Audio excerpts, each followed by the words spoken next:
నమస్తే అందరికీ. ఐఎమ్ చంద్రశేఖర్.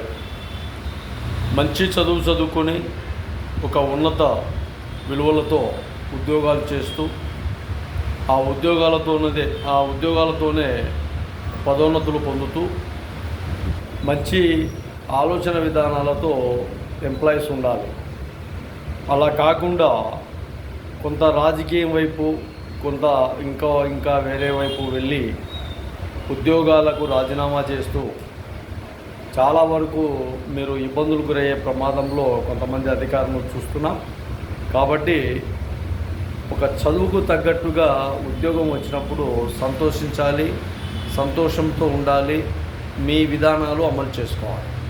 అంతేగాని రాజకీయ వైపు వచ్చి అక్కడ ఏమి చేయలేక మళ్ళా రాజకీయంలో వాళ్ళకు తొత్తులుగా మిగలడం కంటే, మధ్యలో రాజీనామా చేయడం కంటే, రిటైర్మెంట్ అయిన తర్వాత మీరు కూడా ఒక మాజీ రిటైర్మెంట్, ఒక మాజీ ఐఏఎస్, ఒక మాజీ ఐపీఎస్, ఒక మాజీ ఎంఆర్ఓ, ఒక మాజీ డిఆర్ఓ, కలెక్టర్, ఇలా రకరకాలుగా మీకు హోదాలు మాజీ అని ఉంటాయి.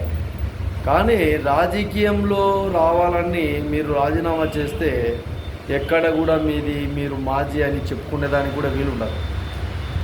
పూర్తిగా ప్రభుత్వ ఫలాలు వచ్చేటివి కూడా పూర్తిగా కోల్పోతారు. అన్ని విధాలుగా నష్టం. కాబట్టి మంచి ఆలోచనలతో కొంతవరకైనా ప్రజలకు మీరు ఎంతవరకు సేవ చేస్తారో ప్రజలకు పక్కన పెట్టేస్తే చాలా జాగ్రత్తగా ఈ విషయాలను ఆలోచన చేయాలని మహాజన రాష్ట్ర సమితి చాలా వరకు వ్యక్తులందరికీ తెలియజేస్తారు.